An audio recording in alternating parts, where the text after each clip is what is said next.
भज निताई गौर राधे श्याम, जपो हरे कृष्णा हरे राम।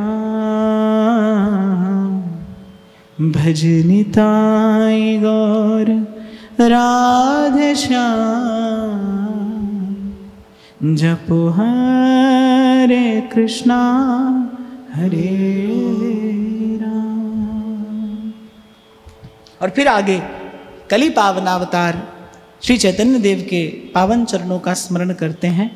और चैतन्य महाप्रभु जी के लिए श्री प्रियादास जी लिखते हैं, गोपिन के अनुराग आगे आप हरे श्याम, जान्यो यह लाल रंग कैसे आवे तन में। बड़ा सुंदर कवित्व श्री प्रियादास जी ने लिखा है कि जब श्री कृष्ण ने गोपांगनाओं के उस प्रेम युक्त सुंदर स्वरूप का दर्शन किया ना, तो कहते हैं त्रिभुवन सुंदर का भी मन ललचा गया कि भाई ये प्रेम का रंग किसी प्रकार हम पर भी चढ़ना चाहिए।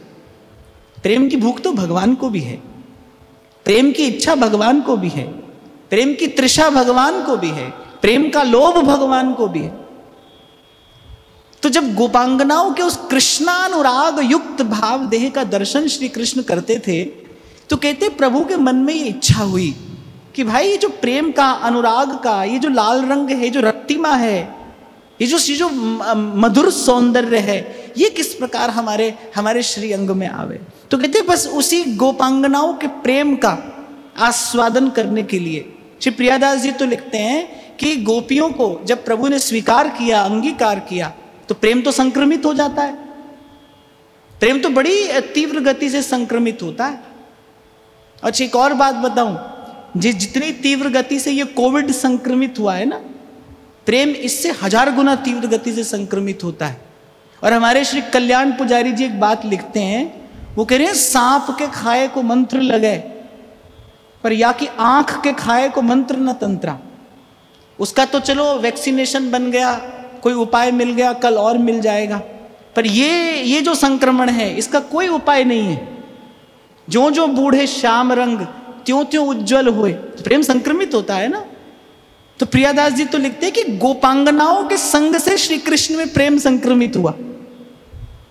अब बड़ी अटपटी बात है, कह रहे गोपांगनाओं के संग से जब श्री कृष्ण ने गोपांगनाओं का आलिंगन किया, जब उन्हें पूर्ण रूपेण स्वीकार अंगीकार कर लिया, तो वो जो गोपांगनाओं के हृदय का अनुराग था वो श्री कृष्ण में संक्रमित हुआ। लेकिन लालिमा जैसी गौर रंग पे सुंदर लगती है, वैसी श्याम रंग में उभर कर नहीं आती। तो श्री ठाकुर जी कहते हैं कि भाई हमको इस बार संतोष नहीं हुआ। तब कहते गौर वर्ण लेकर श्री प्रियादास जी ऐसा ही लिखते हैं। और ये आपके इष्ट आराध्य भी हैं। चैतन्य महाप्रभु श्री प्रियादास जी के इष्ट हैं, आराध्य हैं, आचार्य हैं। और अपने आचार्य में ऐसी बुद्धि होना स्वाभाविक है, और मैं कहता हूँ होनी चाहिए। अपने आचार्य में परम तत्व जैसी बुद्धि ही होनी चाहिए, हरिवंश भेद नहीं होए। तो कह रहे कि मानो वो जसुमती सुत ही शची सुत बनकर आए हैं। लेकिन आए किस लिए हैं? केवल उस प्रेम माधुरी का स्वाद चखने के लिए आए। आपके अवतरण का हेतु ही क्या है? प्रेम और केवल प्रेम। इसीलिए जब तक धराधाम में रहे तब तक भगवत प्रेम का, भगवत भाव का प्रसारण आपके दिव्य श्रीअंग से हुआ। और आपके भगवत धाम को चले जाने के बाद अद्यावधि आपकी कृपा से अनंत अनंत जीव भगवत प्रेम का आस्वादन कर रहे हैं और करते रहेंगे। एक बार इनके नाम का उच्चारण करके फिर आगे चरित्र का चिंतन करते हैं। निताय गौर राधे श्याम, हरे कृष्णा हरे राम। निताय गौर राधे श्याम, हरे कृष्णा हरे राम। निताय गौर राधे श्याम, हरे कृष्णा हरे राम। निताय गौर राधे श्याम, हरे कृष्णा हरे राम। भज निताय गौर राधे श्याम, जपो हरे कृष्णा हरे राम। भज निताय गौर राधे श्याम, जपो हरे कृष्णा हरे राम। निताय गौर राधे श्याम हरे कृष्णा हरे राम। निताई गौर राधे श्याम हरे कृष्णा हरे राम। निताई गौर राधे श्याम हरे कृष्णा हरे राम। निताई गौर राधे श्याम हरे कृष्णा हरे राम। भज निताई गौर राधे श्याम जप हरे कृष्णा हरे राम। भज निताई गौर राधे श्याम जप हरे कृष्णा हरे राम। भज निताई गौर राधे श्याम जप हरे कृष्णा हरे राम। जो निताई गौर राधे श्याम जप हरे कृष्णा हरे राम। निताई गौर राधे श्याम हरे कृष्णा हरे राम। निताई गौर राधे श्याम हरे कृष्णा हरे राम। निताई गौर राधे श्याम हरे कृष्णा हरे राम। निताई गौर राधे श्याम हरे कृष्णा हरे राम। निताई गौर राधे श्याम जप हरे कृष्णा हरे राम। जो निताई गौर राधे श्याम जप हरे कृष्णा हरे राम। जप निताई गौर राधे श्याम जप हरे कृष्णा हरे राम। जो निताई गौर राधे श्याम जप हरे कृष्णा हरे राम। तो कथा कहती आपका जन्म का नाम था विश्वंभर और स्वभाव बड़ा ही चंचल था। श्री चैतन्य महाप्रभु अपने बाल्यकाल में बाल्यावस्था में अति चंचल स्वभाव के थे।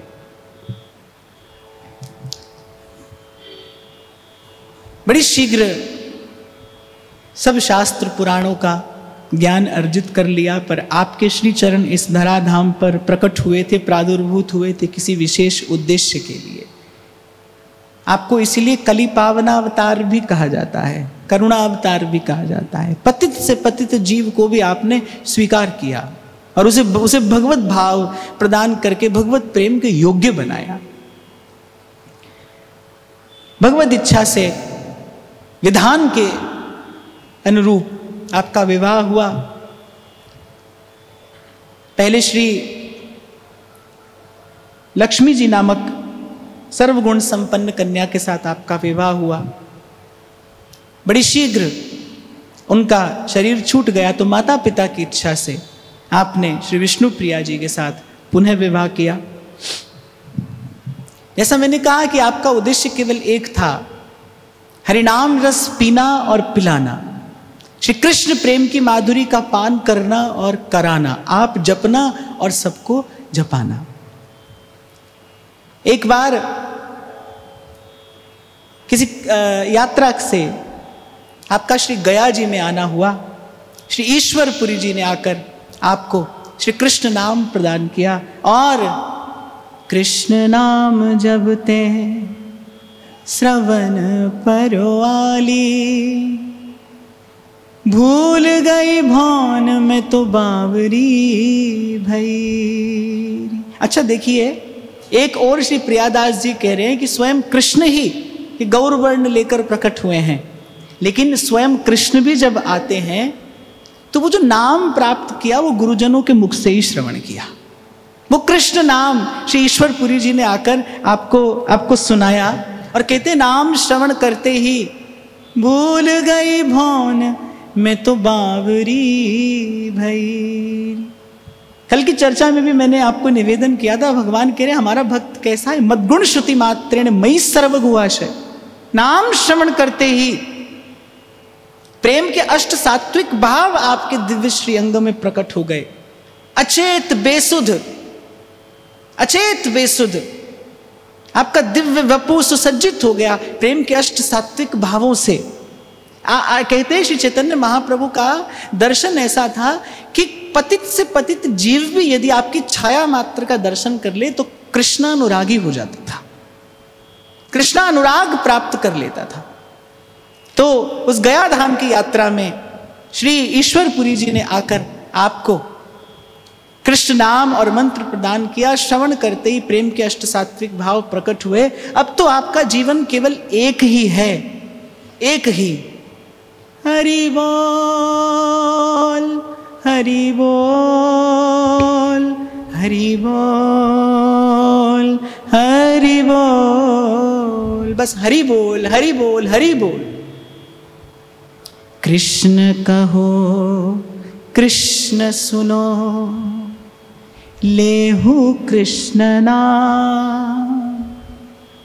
कृष्ण माता कृष्ण पिता, कृष्ण जीवन प्राण।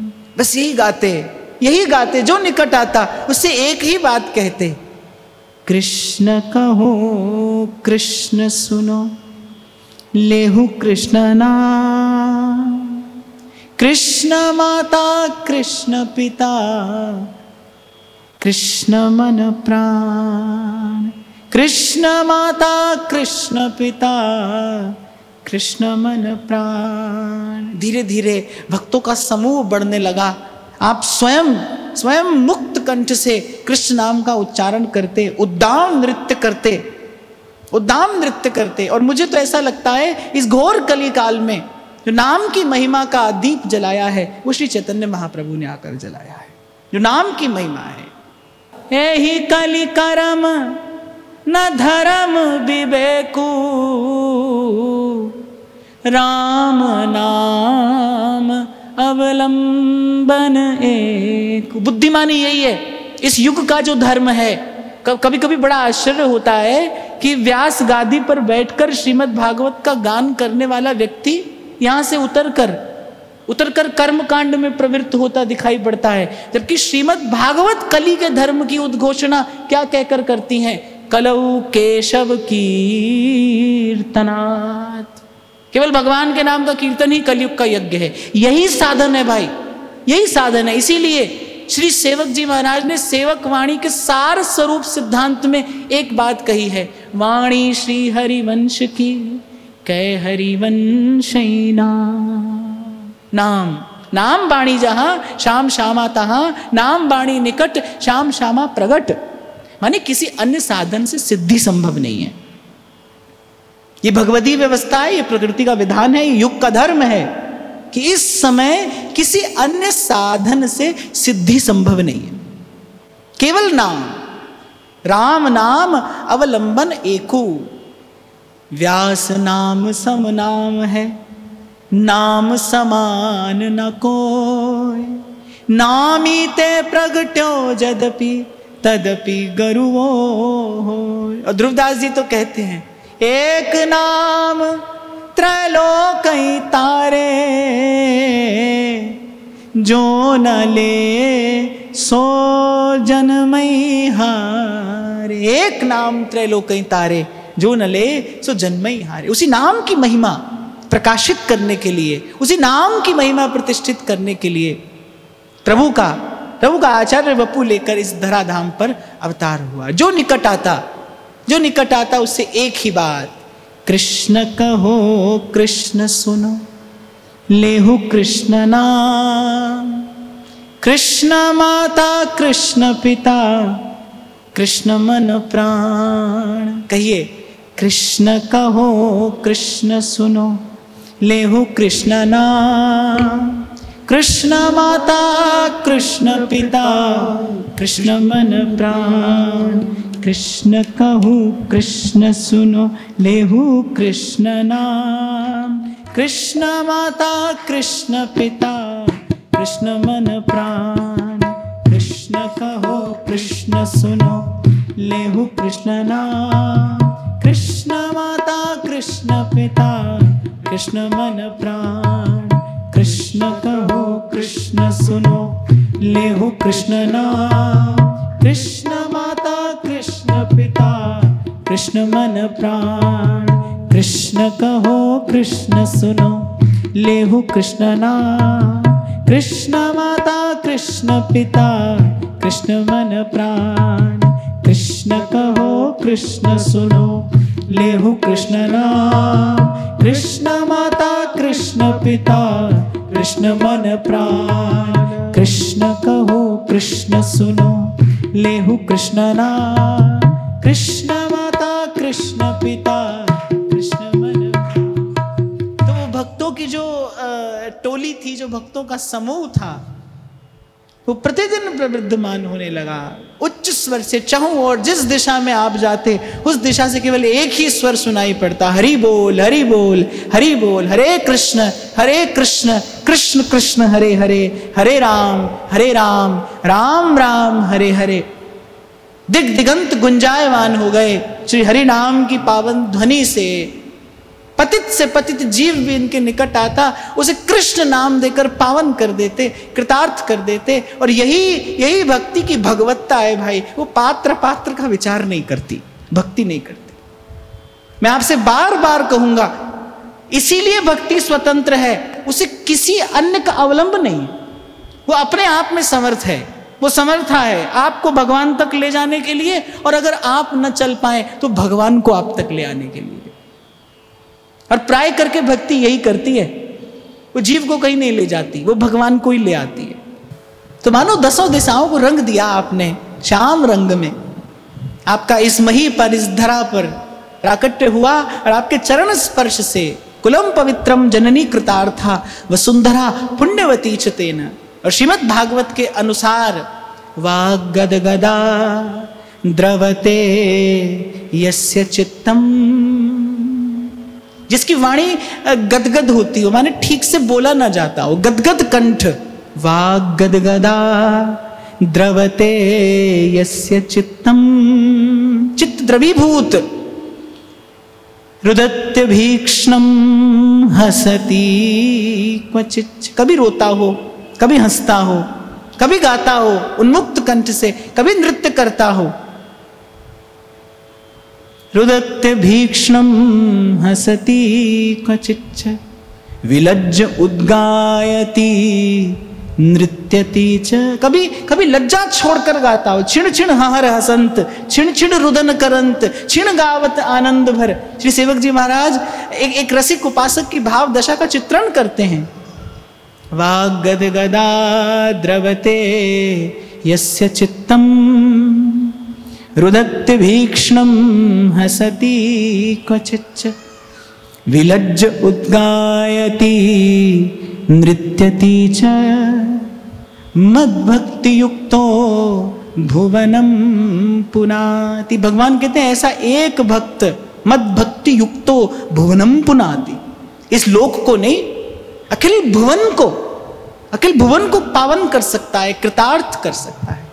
तो ऐसी दिव्य मूर्ति का दर्शन इस धराधाम को, इस कलयुग के प्राणियों को हो रहा है। कहते हैं गया में आप उद्दाम नृत्य और संकीर्तन कर रहे थे, वहां का जो काजी था, चांद खां उसका नाम था, वो काजी के कान में मेरे हरि नाम न पड़ जाए, वो काजी इस भय से अपने घर में जाकर दुबक गया। जब कीर्तन को विराम हुआ तो रात्रि में उसने क्या किया, जो खोल करताल थे वो सब नष्ट करा दिए। अगले दिन श्री चैतन्य महाप्रभु फिर उसी प्रकार कीर्तन करते करते, और आज तो विशेष रूप से उसी काजी के घर के बाहर जाकर कीर्तन कर रहे थे। उसी काजी के घर के बाहर जाकर कीर्तन कर रहे हैं। अब जब उस काजी ने द्वार खोला कि भाई मेरे घर के बाहर आकर क्यों कीर्तन करते हो, तो श्री चैतन्य महाप्रभु ने उसको बड़ी कृपा भरी, बड़ी करुणा भरी दृष्टि से देखा। वो पहले ही व्यथित था, पहले ही भयभीत था, क्योंकि रात्रि में उसे बड़ा भयंकर दुस्वप्न हुआ था। वो तो पहले ही भय के मारे कांप रहा था। प्रभु की ओर देखकर कहने लगा कि आज मैं कीर्तन बंद कराने का उपक्रम नहीं करूंगा। मैंने रात्रि में बड़ा भयंकर स्वप्न देखा है, मेरे प्राण तब से संकट में हैं, मुझे एक क्षण को कहीं चैन नहीं मिलता। श्री चैतन्य महाप्रभु काजी की ओर बड़ी कृपापूर्ण दृष्टि से देखते हुए कहते हैं, एक बार कृष्ण कहो कृष्ण सुनो, लेहु कृष्ण नाम। कृष्ण माता कृष्ण पिता, कृष्ण मन प्राण। कृष्ण कहो कृष्ण सुनो, लेहु कृष्ण नाम, कृष्ण माता कृष्ण पिता, कृष्ण मन प्राण। एक बार कृष्ण कहो, एक बार हरि नाम का उच्चारण कर लो। अरे एक बार हरि बोल, एक बार हरि बोल। इसीलिए आपको करुणावतार कहा गया है। जो अनधिकारी है, जो अपात्र है, जो किसी भी प्रकार से योग्य नहीं है, उसी के घर जाकर, उसी के द्वार पर जाकर उसे प्रेमालिंगन देकर विवश कर रहे हैं कि एक बार कृष्ण कहो, एक बार कृष्ण कहो। कहते जब महाप्रभु की कृपा दृष्टि उस पर पड़ी तो उसका जो चित्त था वो द्रवीभूत हो गया, गल गया। सारा जात्याभिमान, सारा कुलाभिमान भगवान के सामने बस केवल जीव होकर जाइए। प्रभु के सामने हम केवल प्रभु के हैं, बस यही परिचय पर्याप्त है। भगवान के सामने कोई और परिचय लेकर मत जाइए। इसलिए कुछ देर पहले मैं आपसे कह रहा था, कुछ ओढ़कर मत जाइए प्रभु के सामने। सन्मुख होइए, कैसे पसंद प्रभु के हैं। आपका मेरा एक परिचय है, हरि को भजे सो हरि का हो। आप और मैं भगवान के हैं। तो उस चांद खां को बड़ी कृपा भरी दृष्टि से प्रभु ने निहारा। उसकी दृष्टि श्री चैतन्य के चरणों पर पड़ी। विगलित हो गया उसका हृदय, विगलित हो गया उसका हृदय। सब कुछ भूल गया कि कौन हूं और ये सन्मुख जो खड़े हैं ये कौन है। कहते लिपट गया चरणों से, चरण स्पर्श हुआ, चरण स्पर्श हुआ। जन्म जन्म की पाप राशि नष्ट हुई, जीव पतित से पावन हो गया। और प्रभु ने अपना पतित पावन नाम सफल कर दिखाया, उठाया, उसे हृदय से लगाया। अभी आपसे मैं कह रहा था ना, प्रेम तो तत्काल संक्रमित हो जाता है, प्रेम तत्काल संक्रमित होता है। प्रेम का संक्रमण हुआ और उसके पश्चात उसका जीवन बस कृष्ण कृष्ण कृष्ण कहते व्यतीत होता है। इसी प्रकार श्री नित्यानंद महाप्रभु ने जगाई मधाई का उद्धार किया। कहते हैं कि इसी प्रकार आप कीर्तन करते करते डोल रहे थे जगाई और मधाई नाम के पुरी में। कहते बड़े क्रूर, बड़े कुटिल, पाषाण हृदय दो भाई, एक का नाम जगाई और एक का नाम मधाई। कहते हैं कि आप सबसे श्री नित्यानंद महाप्रभु और श्री चैतन्य महाप्रभु दोनों पुरी की गलियों में कृष्ण नाम का उच्चारण करते हुए भ्रमण कर रहे थे।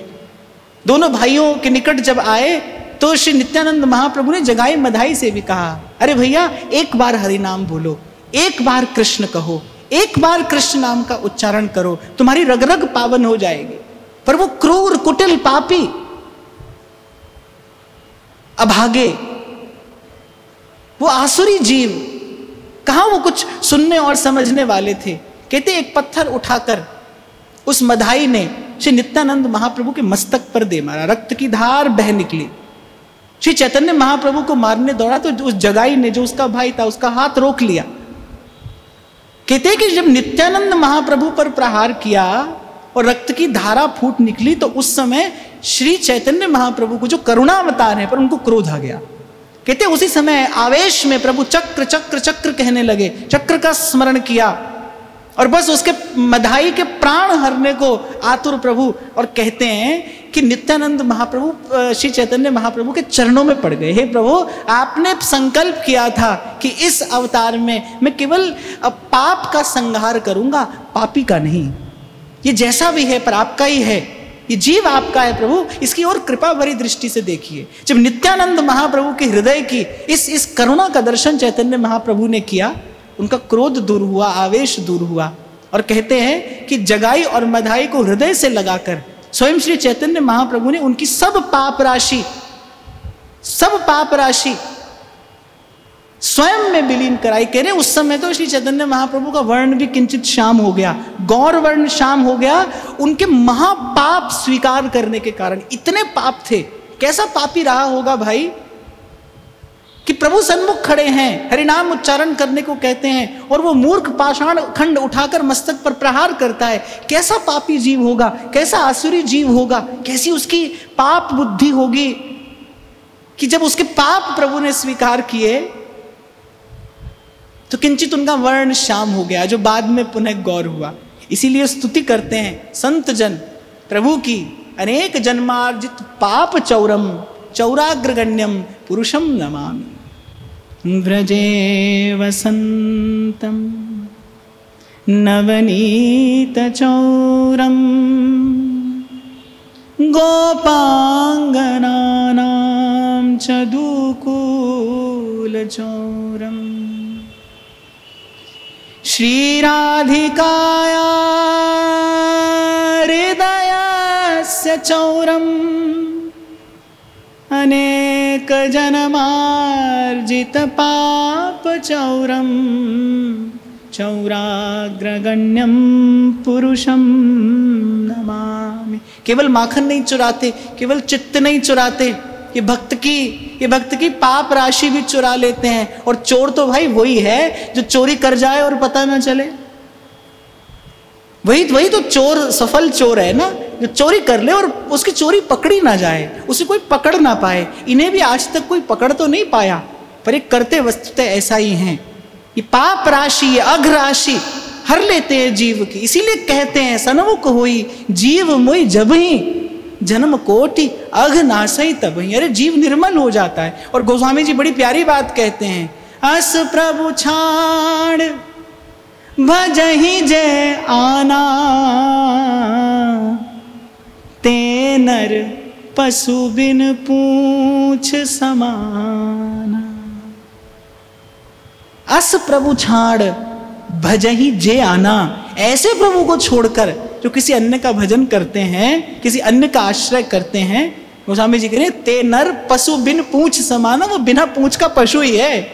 एक बार श्री चैतन्य महाप्रभु के परम प्रिय पार्षद श्रीवास पंडित के एकमात्र पुत्र का आकस्मिक निधन हुआ, पर उनके हृदय पर इस घटना का कोई प्रभाव नहीं हुआ। बड़े प्रफुल्लित भाव से महाप्रभु के संग कीर्तन करते रहे। कहते हैं उस समय श्री चैतन्य महाप्रभु ने उस पुत्र की आत्मा को बुलाया, उसके मुख से सबको ज्ञानोपदेश कराया। कहते हैं कि उस पुत्र की आत्मा ने तो ये पहचानने से भी अस्वीकार कर दिया कि मैं किसका पुत्र हूं और कौन मेरा पिता है। ये जो विवेक है ना, ये जो विवेक है, बस यही सत्संग देता है, यही विवेक सत्संग प्रदान करता है। अच्छा देखो, बीच का रास्ता है, ना तो इसको पकड़ना है और ना इसको छोड़ना है, ना आसक्ति और ना विरक्ति, अनुरक्ति, प्रभु में अनुरक्ति।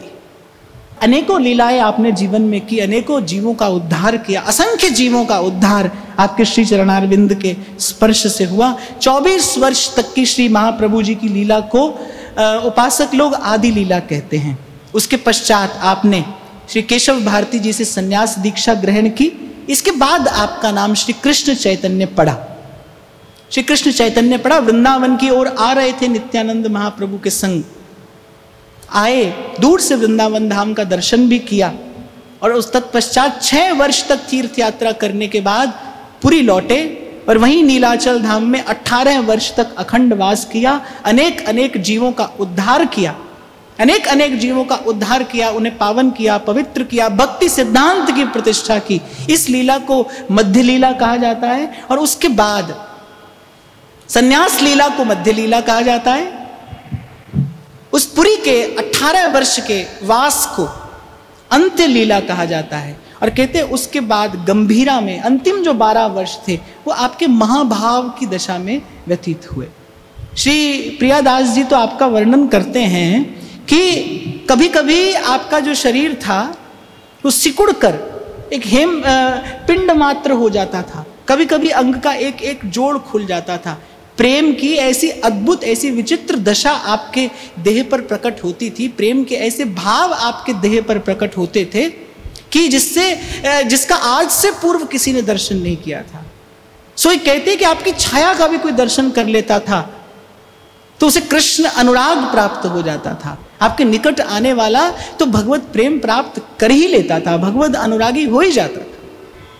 तो पहले की लीला आदि लीला है, फिर संन्यास लीला को और तीर्थ यात्रा वाले जीवन काल को उपासक लोग मध्य लीला कहते हैं। उसके बाद अखंड पुरी में वास किया, सतत श्री जगन्नाथ भगवान का दर्शन करते, सतत उनकी रूप माधुरी का पान करते और अंत में जो लीला प्रभु ने की उसे अंत्य लीला कहते हैं। और उसके बाद महाभाव की दशा में गंभीरा नामक स्थान में प्रभु ने बहुत काल तक वास किया और अंत में भक्त लोग कहते हैं कि चल जगन्नाथ अचल जगन्नाथ में विलीन हो गए। पर श्री चैतन्य महाप्रभु ने बहुत थोड़ा कुछ कहा है, लेकिन जो कहा है वो बड़ा मार्मिक है, वो बड़ा महत्वपूर्ण है। मैंने तो कई बार स्वतंत्र रूप से शिक्षाष्टक की चर्चा की है, पर आज मैं केवल उन श्लोकों का उच्चारण अवश्य करूंगा। चैतन्य महाप्रभु का चरित्र है और आपकी वाणी बड़ी थोड़ी पर अत्यंत मार्मिक, अपने आप में संपूर्ण भक्ति सिद्धांत है श्री चैतन्य महाप्रभु की वाणी। नाम की महिमा का उद्गान करते हुए सर्वप्रथम श्री महाप्रभु ने कहा, चेतो दर्पण मार्जनम भव महादावाग्नि निर्वापणम श्रेयः कैरव चंद्रिका वितरणम विद्यावधू जीवनम आनंदाम्बुधिवर्धनम प्रतिपदम पूर्णामृतास्वादनम सर्वात्मस्नपनं परम विजयते श्रीकृष्ण संकीर्तनम श्रीकृष्ण संकीर्तनम। वस्तुतः श्री चैतन्य महाप्रभु का जीवन कृष्ण संकीर्तन में ही रहा। कलयुग के धर्म की प्रतिष्ठा के लिए आपका प्राकट्य हुआ, सतत केवल हरि नाम का गान, हरि नाम का गान। फिर कहते हैं, नाम नामकारी बहुधा निज सर्वशक्तिस्तत्रार्पिता नियमितः स्मरणे न काल। हे प्रभु, आपने अपनी समस्त शक्तियां, अपना समस्त ऐश्वर्य और माधुर्य अपने नाम में प्रतिष्ठित कर दिया है, और उस नाम जपने में देश का, काल का, पात्रता का कोई विचार नहीं किया। तत्रार्पिता नियमितः न स्मरणे न काले। फिर कहते हैं, एतादृशी तव कृपा भगवन् ममापि दुर्दैवमीदृशामि अजनीनानुरागः। आपने तो प्रभु कृपा का अतिरेक करके दिखाया है। अपना समस्त ऐश्वर्य, माधुर्य, अपनी सारी कृपा आपने नाम में रख दी, और उसको जपने में देश, काल, पात्र का विचार भी नहीं दिया। फिर भी मैं इतना पतित हूं कि इतनी कृपा होने के बाद भी मेरा आपके नाम में अनुराग नहीं होता, मेरा आपके नाम में प्रेम नहीं होता। फिर महाप्रभु कहते हैं, तृणादपि सुनीचेन तरोरपि सहिष्णुना अमानिना मानदेन कीर्तनीय सदा हरि। कैसा हो भक्त का जीवन, न धनम न जनम न सुंदरी कवितां वा जगदीश कामये मम जन्मनि जन्मनीश्वरी भवताद भक्तिरहितु की त्वयि। एक और बात मैं यहाँ निवेदन करना चाहूंगा आपके पावन चरित्र में। कहते कि बड़े अल्प काल में आपने संस्कृत पढ़ाना आरंभ कर दिया था। बड़े बड़े विद्वान अपनी शंकाओं के निवारण करने के लिए आपके चरणों में बैठा करते थे, पर आपने जीवन भर किसी ग्रंथ का प्रणयन नहीं किया, किसी भी ग्रंथ की रचना नहीं की। केवल 8 श्लोक चैतन्य महाप्रभु ने कहे। उद्भट विद्वान, कहते परम विद्वान, बड़े बड़े विद्वान अपने अपने प्रश्नों का हल आपसे प्राप्त किया करते। अल्प काल में तो आपने विद्या दान आरंभ कर दिया था। ऐसी विद्या होने पर भी कुछ नहीं कहा, केवल कृष्ण कहो, कृष्ण सुनो, कृष्ण नाम, कृष्ण नाम, कृष्ण नाम। और यहां कहते हैं, यहां शिक्षाष्टक में श्री चैतन्य संकेत करते हैं, न धनम न जनम न सुंदरी। न तो मुझे धन चाहिए, न कीर्ति और न कामिनी। और फिर कहते हैं, न धनम न जनम न सुंदरीम, कह रहे कविताम वा जगदीश कामये। और मेरी आप बड़े सुंदर सुंदर शब्दों में रचकर अपना बुद्धि विलास में प्रकट करूं, मेरी इसकी भी कोई इच्छा नहीं है। मैं जान गया हूं आपका नाम ही सर्वसार है। सेवक जी कहते हैं ना, हरिवंश नाम सर्वसार छाण लेत बहुत भार। आपका नाम ही सब सारों का सार है। कविताम वा जगदीश कामये, मेरी इच्छा तो वह सब यही है। मम जन्मनि जन्मनीश्वरी भवताद भक्तिरहितु की त्वयि। फिर कहते हैं, अयि नंद तनुज किंकरम पतितं मां विषमौ भवाम्बुदौ कृपया तव पाद पंकज स्थित धूलि सदृशम विचिंतय। अर्थात हे नंद नंदन, मुझ पतित को अपने चरणों की रज समझकर स्वीकार कर लीजिए। मुझे रज बना दीजिए अपने पतित पावन श्री चरणों की। बस यही एकमात्र मेरी इच्छा है। नयनं गलदश्रुधारया वचनं गदगद रुद्धया गिरा पुलकैर्निशितं वपुः कदा तव नाम ग्रहणे भविष्यति। कब मेरे नैनों से अश्रु की धार फूट पड़ेगी, कब मेरी वाणी गदगद हो जाएगी, मेरा कंठ अवरुद्ध हो जाएगा, मैं ऐसा प्रेम विवश हो जाऊंगा कि मैं आपका नाम भी ठीक से उच्चारण न कर पाऊंगा। पुलकैर्निशितं वपुः कदा, कब मेरा रोम रोम उस पुलकावली से मंडित सुसज्जित अलंकृत हो जाएगा केवल आपका नाम उच्चारण करते ही। कदा तब नाम ग्रहणे भविष्यति, कब कृष्ण कहते ही ये भाव संपत्ति मुझे प्राप्त हो जाएगी। युगायितं निमेषेण चक्षुषा प्रावृषायितं शून्यायितं जगत् सर्वं श्री कृष्ण विरहेण में। युगायितं निमेषेण, हे नाथ मेरा एक एक क्षण युग के समान व्यतीत होता है। चक्षुषा प्रावृषायितं, मेरे नेत्र तृषित हो गए हैं, तरस गए हैं मेरे नेत्र आपकी उस रूप सुधा का पान करने के लिए। शून्यायितं जगत सर्वम, ये सारा संसार, ये सारा अस्तित्व मेरे लिए शून्य जैसा है। श्री कृष्ण विरहेण में, आपके विरह में, आपके वियोग में ये समस्त अस्तित्व मेरे लिए शून्य जैसा हो गया है। आश्लिष्यवा, इस अंतिम श्लोक में आपकी अनन्य भक्ति, आपकी अनन्य भावना प्रकट हुई है।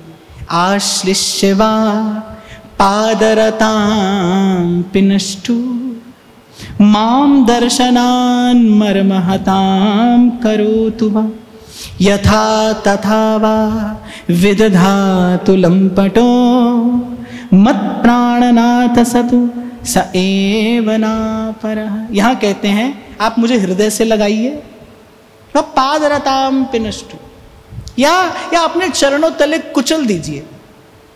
आप मुझे हृदय से लगा लीजिए या अपने चरणों तले मुझे कुचल दीजिए। माम दर्शनाम मर्महताम करोतु वा, मुझे मर्माहत कर दीजिए। यथा तथा व विदधातु लंपटो, लेकिन हे रस लंपट, हे रसिक शेखर श्याम सुंदर, सर्वकाल में मेरी गति आप ही हैं, आप ही हैं, बस केवल आप ही हैं। मैं आपके अतिरिक्त और कुछ नहीं चाहता। जहां ही न चाही कभू कछु। और मैंने आपको निवेदन किया, ये 8 श्लोक अपने आप में संपूर्ण भक्ति सिद्धांत है। आप आरंभ करिए वहां से, श्री कृष्ण संकीर्तनम। उसके बाद कीर्तन करते करते, पहले मैंने आपको कल निवेदन किया था ना, नाम की रटन ही नाम की जप बनती है। रटते रटते नाम की महिमा का आपको अनुभव होगा। आपको लगेगा कि हाँ, प्रभु ने अपना समस्त ऐश्वर्य माधुर्य इसी नाम में तो छिपा रखा है। इस नाम के अतिरिक्त अब किसी का आश्रय कैसे लिया जाए, क्यों लिया जाए। नाम नामकारी बहुधा निज सर्वशक्ति। और जब नाम का प्रकाश होगा, उस नाम के प्रकाश में जब अपने दोष दिखाई पड़ेंगे, दैन्य प्रकट होगा। इसीलिए महाप्रभु ने तीसरा श्लोक कहा, तृणादपि सुनीचेन। भगवान नाम के आश्रय के बिना, इस नाम की रटन और जप के बिना, तो वो जो दैन्य होगा वो केवल ओढ़ा हुआ सा एक भाव होगा, कुछ काम नहीं आएगा। वस्तुतः दैन्य तो भजन की कृपा से ही प्रकट होता है। फिर कहते हैं, तृणादपि सुनीचेन तरोरपि सहिष्णुना अमानिना मानदेन कीर्तनीय सदा हरि। और जब भावयुक्त होकर प्रीति सहित भगवान नाम का कीर्तन उच्चारण होगा, तब वो विशुद्ध अभिलाषा हृदय में प्रकट होगी। न धनम न जनम न सुंदरी कविताम वा जगदीश कामये मम जन्मनि जन्मनीश्वरी भवताद भक्ति रही तुकित्वयी। और वो जो अभिलाषा है, वो जो नवधा भक्ति है, वो प्रेम का प्रस्फुटन कराएगी। फिर हृदय कहता है, ऐ नंद तनुज किंकरम, हे नाथ, बस अपने चरणों का किंकर, अपने चरणों का सेवक जान, मुझे अपने चरणों की रज में रज कर लीजिए। इसके अतिरिक्त मैं कुछ और नहीं चाहता। उसके बाद प्रेम का स्पर्श हो जाने के बाद, प्रेम युक्त अभिलाषा के बाद प्रेम देव कृपा करेंगे, प्रेम के वो दिव्य दैवी भाव प्रकट होंगे। नयनम गलदश्रुधारया वचनम गदगद रुद्धया गिरा पुलकैर्निचितं वपुः कदा तब नाम ग्रहणे भविष्यति। और तत्पश्चात शून्यायतम जगत सर्वम श्री कृष्ण विरहेण में। जब सोते जागते जागृत स्वप्न सुषुप्ति त्रिकाल में केवल एक ही इच्छा, केवल एक ही अभिलाषा, प्रियतम का दर्शन, प्रियतम का संग, प्रियतम की सेवा, प्रियतम का चिंतन, प्रियतम का भजन। और यहाँ पर आकर भक्ति अनन्या होती है, सुधन्या होती है, सुफला होती है, सौभाग्यवती होती है। जब भक्त कहता है अब आप स्वीकार करें तो भी हम आपके हैं, आप स्वीकार न करें तो भी हम आपके हैं, आप हमारी ओर देखें तो भी मैं तो चकोरवत आपके ही मुख चंद्र का दर्शन करूंगा, और आप कभी मेरी ओर दृष्टिपात न करें तो भी जन्म जन्मांतर तक मुझे केवल आपकी प्रसन्नता की ही अभिलाषा रहेगी। तो ऐसा अद्भुत आपके श्रीमुख से भक्ति का ये सिद्धांत प्रकट हुआ है। मैंने केवल भाव से स्पर्श करके चैतन्य चरणों में अपना प्रणाम, अपनी विनयांजलि निवेदन की है। आज का ये भाव यहीं श्री लाडली लाल के सुंदर सुकुमार पावन पाद पद्मों में निवेदन करते हुए, महाराज श्री को प्रणाम करते हुए आप सबके हृदयस्थ हित प्रभु को, प्रेम प्रभु को नमन।